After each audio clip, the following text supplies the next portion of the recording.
Hey everybody, Stu Smith here going live. I hope you guys are well today, this Tuesday. It's a 2 for Tuesday, meaning we're going to do a live Q&A show as well as some CSS critiques. Um, Sorry I missed yesterday. This is one of those busy weeks in life when I get to walk my daughter down an aisle. So that's happening on Saturdays. So to say this has been a busy week, month, year is an understatement.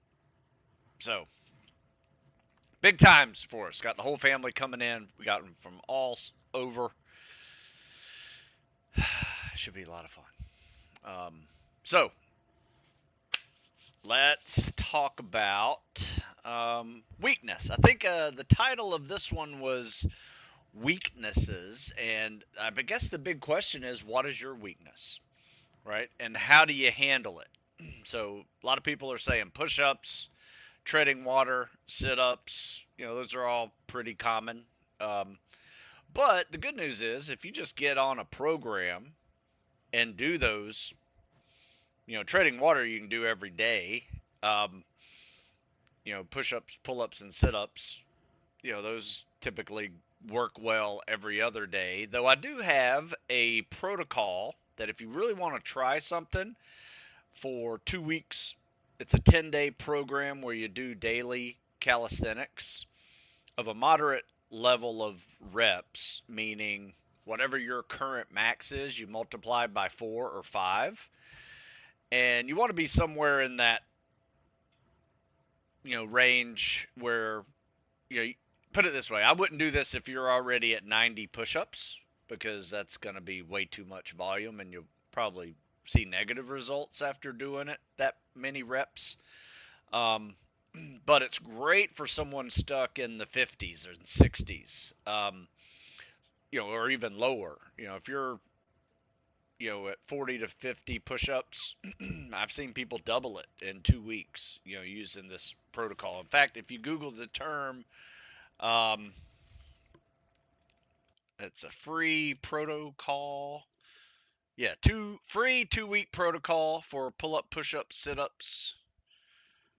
You guys can check this out. I'll put it in the comment section over here on uh, Instagram and over here on YouTube. So if you're on Instagram,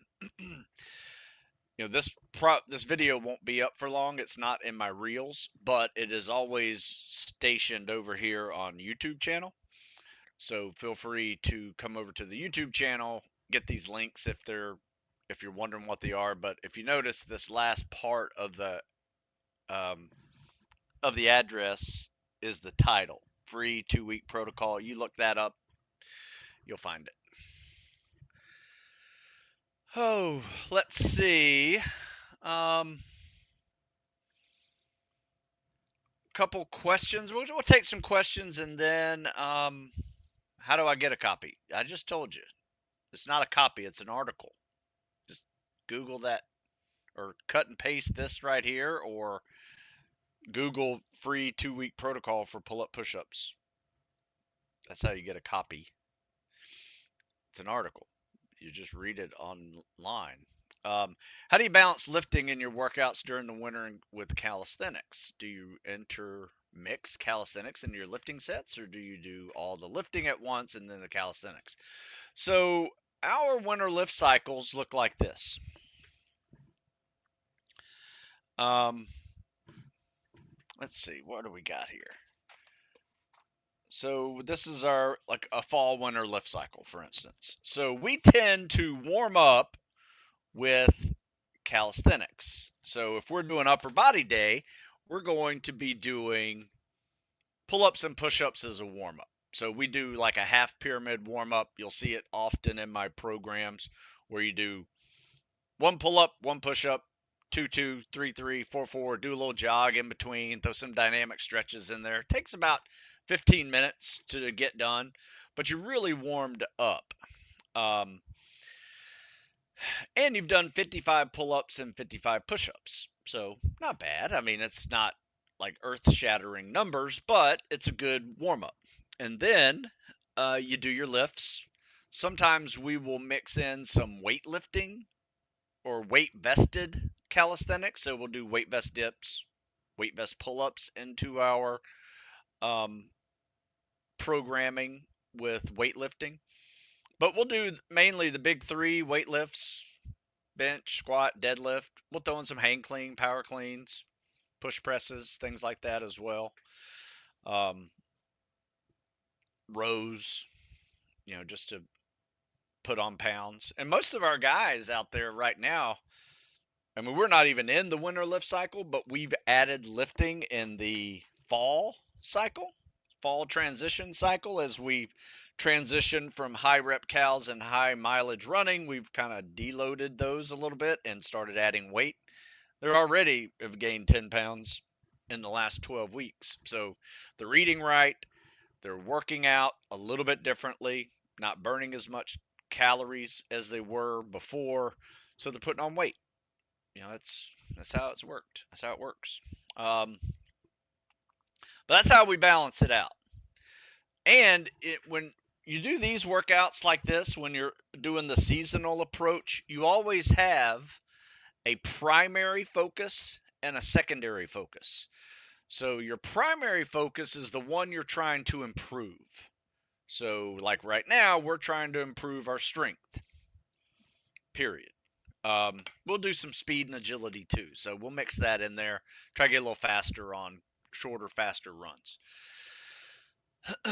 But our secondary goal is to maintain what we got from the previous cycle. So we're trying to maintain some endurance and muscle stamina while we maintain or while we improve our strength. And here's why we do it that way. It is really hard to improve in all three across the board. Like there are very few programs and people, or people that can handle programs, I should say, that have increases in strength, increases in endurance, increases in your pace, and trying to make those progressions. Usually it works out like this. It works out you've gotten not better at strength and you've gotten not better at your endurance and muscle stamina. Like they just kind of cancel each other out and you're burning yourself out. So that's why we cycle through this. Been doing it for 25 years, so it works. And so it is a way to train, not the only way to train, which brings me to this question. Somebody obviously says, I don't mind you saying, asking me what other coaches say. I don't mind it too much, but I'm not going to bash them because, once again, I have a way to train, not the only way to train. I have seen people use different programs who've never even heard of Stu Smith making it through programs before, spec ops programs. So I don't have the only way to train. Many ways to do this. This is just the way I prefer it. It's the way I do it. It's the way I coach it. It's the way I've seen results for 25 years. So Joe asks, Jake Zwick says your weekly swim run miles should be a lot higher for SOAS than your average bud student, 50 miles a week running, and in the pool 5 to 6 days a week. Thoughts? I disagree, but he has his standards. I have mine.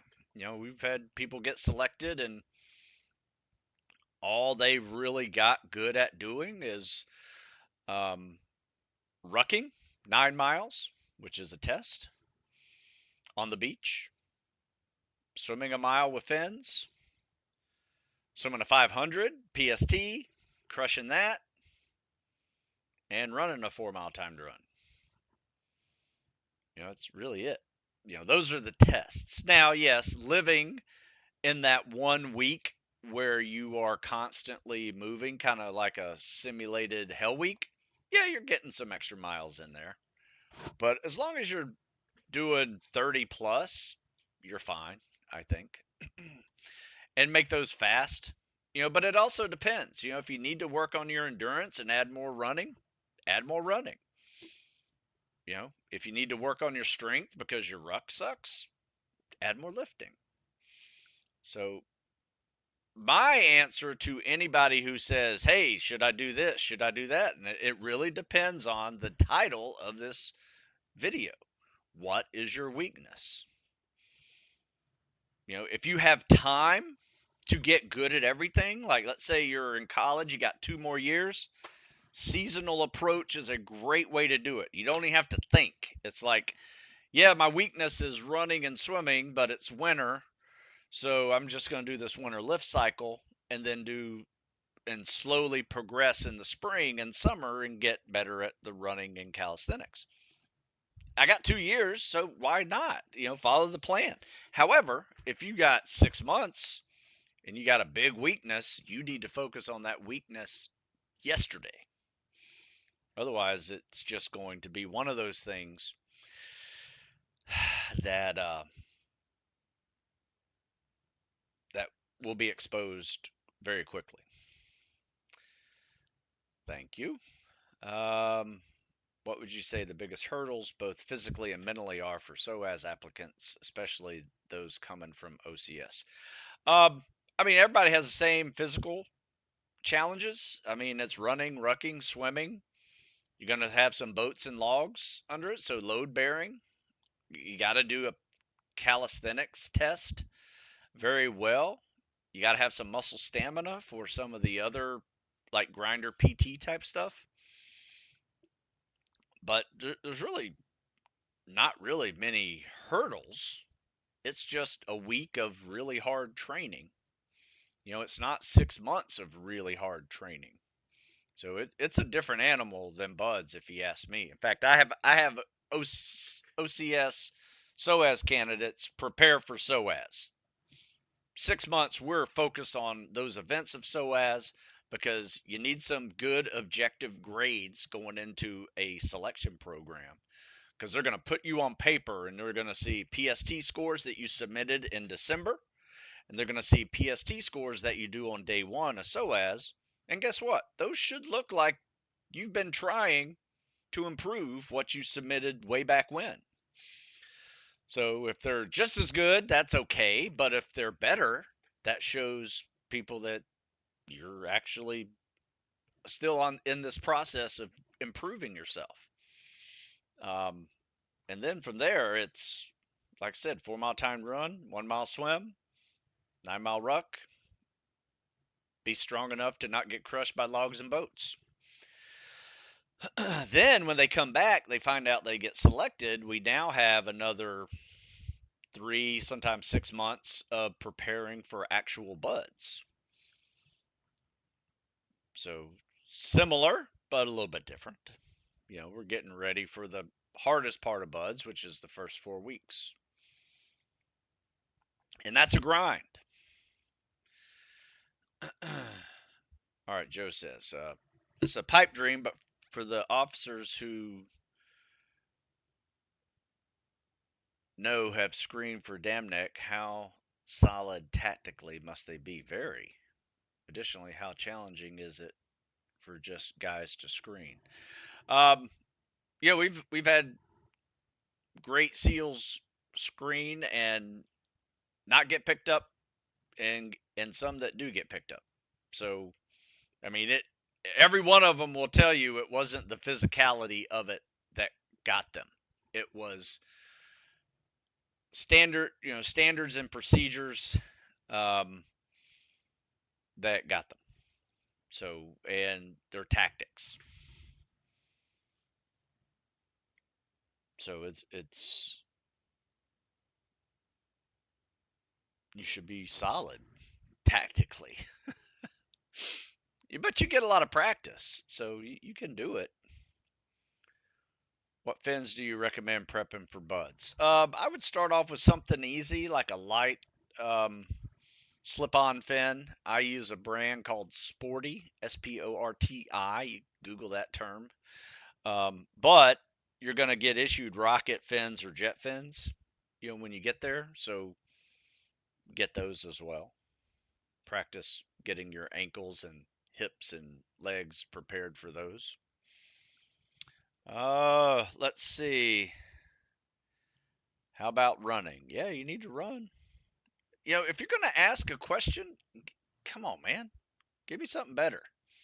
I know I asked you a question first, like, what's your weakness? But if you're going to ask a question like, how about running? What about it? There's a lot of ways to run: sprints, marathons, obstacle course races, trail running. Come on. What are you looking for? You got to be more specific in your question if you want an answer. Do you have your guys do O2, CO2 breathing tables? No, I don't. Never got into them. I would rather teach efficient underwater swimming than O2, CO2 breathing tables. If it's something you want to do it. I've looked at it, tried to see where it's applicable, and I was like, you know what? I don't see a need for it. So that's my opinion.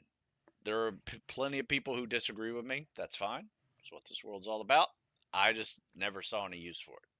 I would rather teach somebody how to get across a 25-yard pool in 4 strokes underwater, gliding, perfectly streamlined, not even wasting any energy, turn around and come back and do it, 4 or 5 strokes coming back. That's what I would rather teach than you huffing and puffing, laying on the ground somewhere. What's your advice for cross-training push-ups and pull-ups in the same pyramid when there's a large disparity? I can do 7 to 8 pull-ups and 60 push-ups. How can I train these in the same pyramid? I mean, you can get creative and do that. So my advice is just finish the whole pyramid, right? So let's say you're going 1 to 10 back to 1, and you can't get 8, 9, and 10 in the pyramid. So guess what you do? You do as many as you can. I bet you might be able to get 5 in that set that you're supposed to get 9, right? So now you owe 4. How are you going to get those? You can go 4 assisted with a band. You could go 4 negatives. Do what you want. You could go 4 bicep curls and rows, whatever. Do some other pulling activity to keep you in the pyramid, and then just continue on with your pull-ups, push-ups too. How to tread water with no hands. You know what? Treading water with no hands is most likely an issue with your hip, knee, and ankle mobility. So I've written an article. I don't know if you've seen it. Just put in treading and mobility and my name in a Google search, and this article will pop up. So I want you to read this article. I put it in the comment section over there, Crazy Tomato, and that is that's the address of the article. But you can Google treading, mobility, and my name, Stu Smith. How do you strengthen your hips and ankles for weighted treads and finning? We do a couple things. We do weighted treads and finning as part of our workout on leg days. So our leg days will always be topped off with swimming with fins. So we'll tread, we'll turtleback, we'll swim CSS with fins. They will get stronger, right? But when we're on land, we will do exercises like lunges, squats, jumping lunges, Bulgarian split squats. We'll do some warm-ups with A steps and B steps. Google that term, A steps, B steps. It's just a dynamic stretch, but it really comes close to resembling what a scissor kick is. Try that out. That's how we do it. How long were you able to hold your breath for back in the day? I never timed it. A couple minutes. It was never really a thing that I tried to excel at doing. I'm 7 weeks in post arthroscopic on the hip labrum, and I can finally do cals and swim. 6 more weeks, and I can run. Back on your Air Force prep program. I'm excited. Yeah, good job, man. Keep it up. Be gentle with it. Uh, Cals and swimming are a great way to go. I love calisthenics and swimming. In fact, you can mix that in a lot. Um, Especially with legs, you can tread, you can aqua jog. Swimming, you might want to be gentle about swimming with fins, at least the big fins for now. Um, just do a bunch of flutter kicks, scissor kicks, both sides equally. Um, yeah, that's good. Keep it up. When going into winter cycle, what is a rough weekly mileage for y'all, and what does it consist of? Our weekly mileage in the winter, I will say this, we're a little bit different. I would say if we were working indoors, our weekly mileage would probably be like 15. But because we do all of our lifts outdoors, and it's sometimes in the 20s and 30s here in Maryland in the winter, we will run a little bit more to stay warm. So, for instance, we did deadlifts today mixed with some hanging knee ups, and we ran a quarter mile, just 2 minutes down and back, um, in between sets, just to stay warm. Though I will say this, I originally wrote this for like 30-degree weather, but it was like 52 degrees today, so it was ridiculously warm here. But we kept it in there anyway and ran. So, today, for instance, I think we only got up to like 3 miles. And that's pretty typical on our winter lift cycles. We will rarely go over 3 miles. One day we'll be on the track when we're doing intervals, 100-yard sprints, shuttle runs, bleacher runs, maybe some quarter miles. That's about it. Um, Once again, totaling probably 3 miles. And then we'll do a beach day where we'll put in a little more mileage on that. Usually it's like a 2 mile run and a 2 mile ruck in the winter, but we'll build up to like 4 mile run, 4 mile rucks in the summer. So it's about half of what we would normally do on the beach.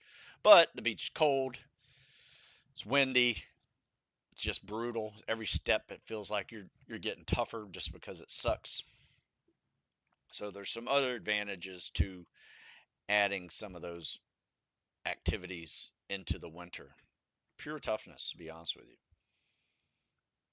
you. Nothing quite like waking up when you're really comfortable first thing in the morning, knowing that you gotta get dressed and it's 25 degrees out and windy, and you're gonna be outside for the next hour and a half working out.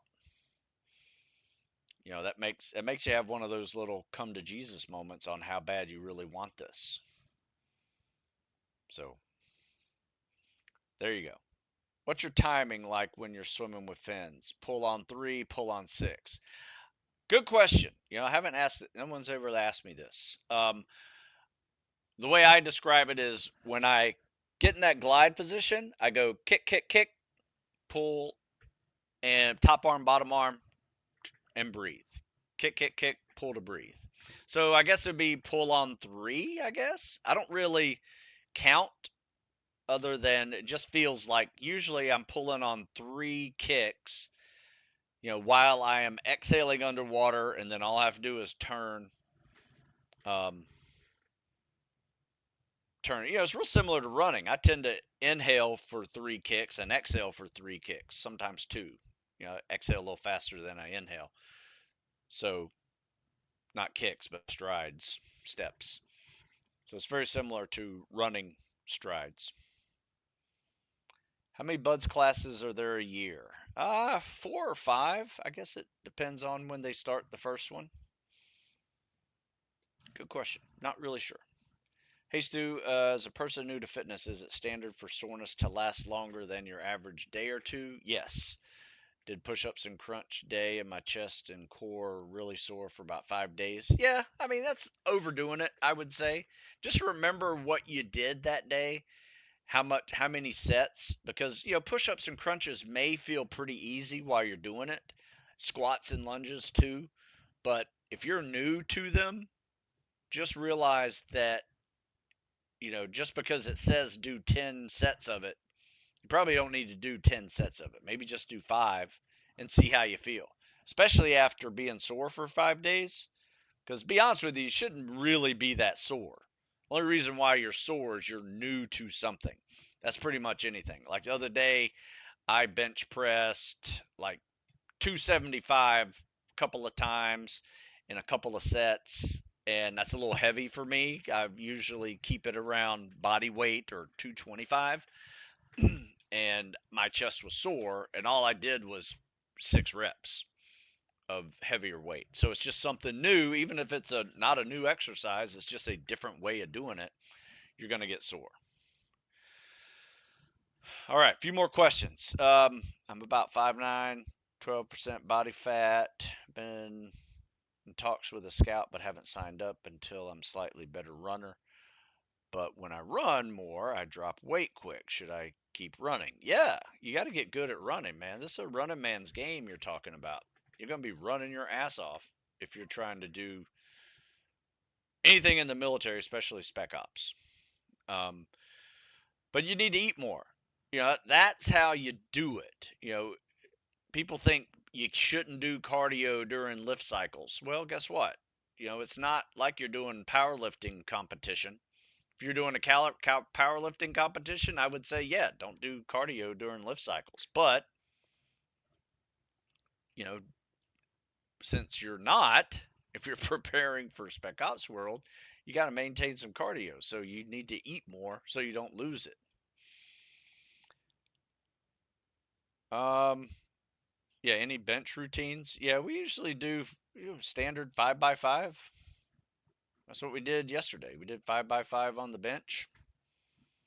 Classic way to start building it. And then you just keep that 5x5 there and just increase weight every week if you can. And make it suck. I mean, you shouldn't do 5 reps where it's easy. That 5th rep should be one of those like, whew, I barely got that one. All right, you try not to fail on your 5th one, but eventually you're probably going to. But that's just a classic. I mean, if you're just starting out and you're getting sore from push-ups, I'd probably start with like 3 sets of 10. To be honest with you, go a little lighter. Have you ever witnessed or heard of someone that quit during SEER training? I have not. I mean, I'm sure it happens. I mean, it sucks. But I don't know. They kind of keep you separated from things like that when it happens. And you never know what happens to the guy that, leaves you. Let's see here. What's a common factor in guys that have success in selection, physical preparedness, mindset, etc.? Yeah, both. They have physical preparedness. They have an athletic history that probably made them a little tough in life, maybe a work history that made them a little tougher. And their mindset is like, yeah, I'd rather die than fail, right? You got to really want to do it. There's no backup plan, if that makes sense.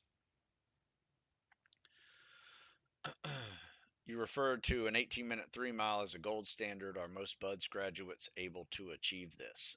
Yeah, I would say close to it. I was able to. Now, my 4-miler was never like a 24. I was probably doing like 26, 30, 27s at the 4-mile mark, but I could bring it up a gear and hit 18.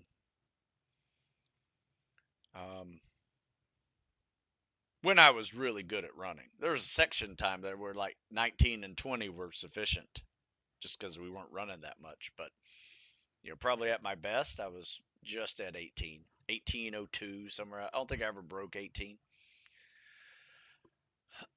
For federal tactical guys like FBI SWAT, BORTAC, SOG, Homeland, who are serving early morning warrants on minimal sleep while training for SOAS or National Guard, SFRE, what advice do you have? Whew, that's a tough one, man. Training on limited sleep is you got to think of this as a candle burning at both ends, right? You got fire here, you got fire over here. You know, you're burning the candle at both ends. It's going to probably yield negative results for you at some point. So you may need to really focus on your nutrition, focus on your hydration, your electrolytes, your sleep when you can. And your workouts need to be smart. You know, you don't need to be burning the candle at that other end when you're burning the candle at the, your recovery end is sucking because you're not sleeping. You're going to have to adjust your workouts and be smart and maybe not be at a high intensity, but you're still trying to improve like cardio base, you know, some muscle stamina stuff. It's really hard to put on strength in that situation because you do need sleep to build perfect strength. So, from a physical perspective, would it make sense leaving the team to prep solely for SOAS? Or can I operate on that cycle with mental toughness? I mean, look, there's a fine line between mental toughness and stupidity. If your mental toughness training is getting you hurt or showing negative results, it's borderlines on the stupid. If it's working for you and you're able to train through that, it's great. But it really kind of depends on the person. Not everybody can handle what you are doing. Um, my advice would be keep doing what you're doing, train moderately when you can for SOAS, hitting some of the objective criteria, and then, um, maybe 2 months before you go to SOAS, like hammer it down specifically, like maybe not go out on night raids and see if you can actually get some sleep and train hard. If that works for you, it may not work for you. Not everybody gets that opportunity to not work and just train. So you won't be the first. I mean, put it this way, there's going to be people going through your SOAS that have been on a ship for 7 months and now they have to go do SOAS. So, you know, somebody's going to have it worse than you, I promise. I'm newer to swimming area, struggling to do longer than 50 meters every time I try to go for a long swim. Any tips on breathing? Also, I run a 9:30 mile and a half, 20-minute 3.1. Any tips on drop time? I mean, those aren't bad run scores. I mean, my advice would be to practice both. I mean, you should be able to run and swim the same day. Maybe alternate which one you do first. I would always say whichever one you do first is the one you're focused on improving. The other one is, kind of a maintenance workout. So maybe do like hard swim workout and then do an easy like LSD run type thing. Or, you go hard on your leg day, you're swimming with fins, working those legs, and then you try some, you know, goal pace running while on tired legs. Try to hit a 9 minute pace. Every time you do a lap, that's a minute and a half. Every time you do 2 laps, that's 3 minutes. Learn that pace of a 9 minute mile, and then you just have to get in swimming shape. And the way to get in swimming shape, swim as many times as you can. Do that 50-50 workout. A 50-50 workout will get you in swimming shape fast. What's your experience working with SARCs and SOIDS, TCS? Independent Duty Corpsmen. Well, I mean, working with them, I haven't worked with them in the military. Working with them as candidates going to those jobs, absolutely. Do it all the time. I treat them the same way I would any Marine wanting to go recon. Even though they're Navy, they're going to have to go through all the Marine Corps training, the Marine Corps PFTs, and swim, ruck, run, treading, swimming with camis. It's a bitch. Got to get used to that. So there you go. That's how we deal with them. I do have my suggestion is get the recon program I have, Marine Corps Special Ops program over at Stu Smith Fitness. That will answer a lot of your questions.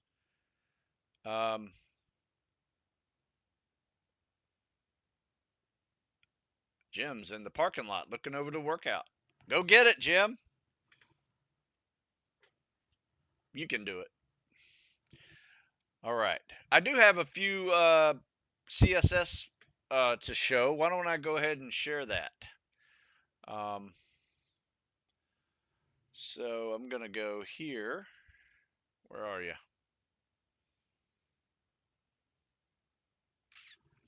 Why is this not working? All right, let me pull this up. Okay, you guys ready? Let's share a screen. Okay, who we got here? Kick off the wall. Yeah, those dolphin kicks, I don't think they're helping you. I'd take them out. 1, 2, they're just, looks like you're just humping the bottom of the pool there. Yeah, not really moving you very far. So top arm, bottom arm, kick and glide. Top arm. Yeah, you see that delay there you have between your top arm and bottom arm? You should be turning your head now. Like your face should be out of the water here, right? So turn your face with your top arm pull. It is now out of the water. And then once you're ready to inhale, that bottom arm pull pulls immediately. You kind of hold it out there for a second, and then you lift your head up to breathe. So one, don't lift your head up to breathe. Your bottom ear should stay in the water. Top arm should look more like a freestyle catch. It's not bad. That bottom arm doesn't need to be that big. Could be more like a breaststroke skull. And if you look at your kick, yeah, I'm not sure it really is moving that much. We need to probably fix your kick too.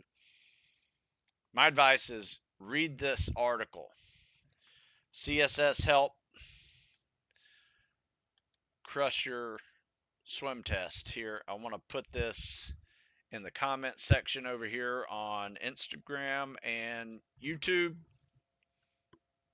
Let me see, I'll put it over here on YouTube. You guys read that.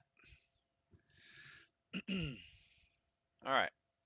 Overall, not bad. You got the stroke down to the basic level. We just need to clean up a little thing, with your, need to clean up everything with your pull, your head coming down, breathing timing. It's minor.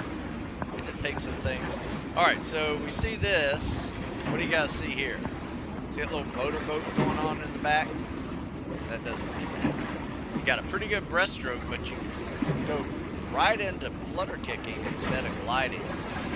That's a lot of flutter kicks in a 500-yard swing. In fact, it will probably be one of those things that tire you out to where every 50 after this gets slower. Like you may be pretty decent right here. Looks like a 50-second 50. But maintaining that is the hard part. And with all those flutter kicks, just going to make your legs tired for the run and your hip flexors. So take out the flutter kicks and glide longer. Watch this. 1 Mississippi, 2 Mississippi, pull. You got a pretty good glide there. I don't think you need the flutter kicks. So my advice is this. Try a 50 without the flutter kicks. Try 50 with the flutter kicks. See how you feel. My bet is, yeah, the 50 without the flutter kicks may be a little slower. Not a whole lot, maybe a second or two. Then, you may also feel better like, oh, I can maintain that pace forever. Whereas this, you're probably coughing up a lung saying, oh, I can't move. I'm so bad out of swimming shape. All right, let's see what we got here. Top arm. Okay. It's about a minute. Top arm, bottom arm. Not bad. I think the kick needs to just be a little more powerful. You need to open those legs and then shuttle a little faster. Keep your feet together. Glide. Top arm, bottom arm. Kick. That bottom arm could be a little tighter on that pull. See how whenever you recover,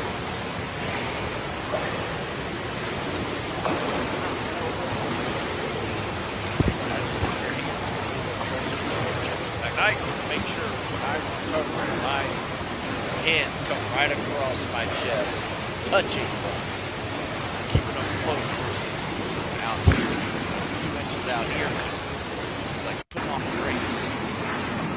Messes up the glide. Mindset, streamline recovery could be better. Let's kick the power. See how that works. All right. Looks like we're going to have another question dealing with CNS fatigue. Otherwise, I'm tired, maybe overtraining, but worried I'm not doing enough.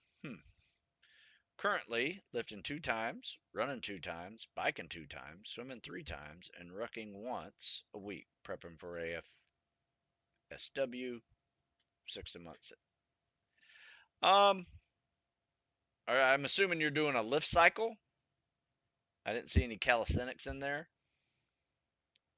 I mean, lifting requires more rest. I will say this, out of any cycle that we do, the guys are looking forward to our mobility day the most when we are in a lift cycle. Even in a high mileage running calisthenics cycle, they're not as fatigued as they are when they're lifting, because it is more stressful on you to try to get stronger.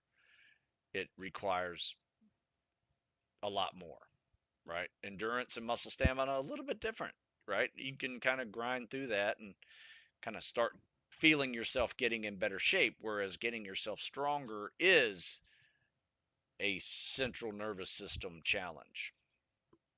So my advice is this: if you want to not feel fatigued, something we do is we take lifting out of our lifting cycle for 1 week every 4 weeks. So we do 3 weeks of lifting, and then we transition out and we do a week of calisthenics and cardio. And what that has been able to do is give us a rest from lifting, maintain some of the old scores of cals and cardio, and they feel better coming into the next lift cycle. So it's called block periodization. We do it with programs like the fall and winter cycle here. 3 weeks of lifting. Same for this one, but it's in reverse. We do 3 weeks of cals and cardio and 1 week of lifting to kind of give us a break from the increased mileage and reps that we're doing with running and calisthenics. And we try to maintain some of the strength that we just gained from our winter lift cycle. So consider that. See what that does for you. But you can also read about it in my block periodization article and tell me if that makes any sense to you. Winter lift. Let me see if I can find it. Winter lift, block periodization, lessons learned. So these are some of our lessons learned when I first came up with this idea. And you'll see why we went with 3-to-1 week ratio. All right. So guys, I'm afraid I need to go. Busy day, busy week. I'll be back next week, and we'll get back started on this. So you guys got questions, send them to me by email, stu@stewsmith.com. Happy to answer them. Send me videos. Happy to critique them. And if you haven't gone over to stewsmithfitness.com, check it out. You might find an answer to some of your problems you're having with training and programming. That's what I do. Been doing it for 25 years. We'll see you guys later. You guys have a good one.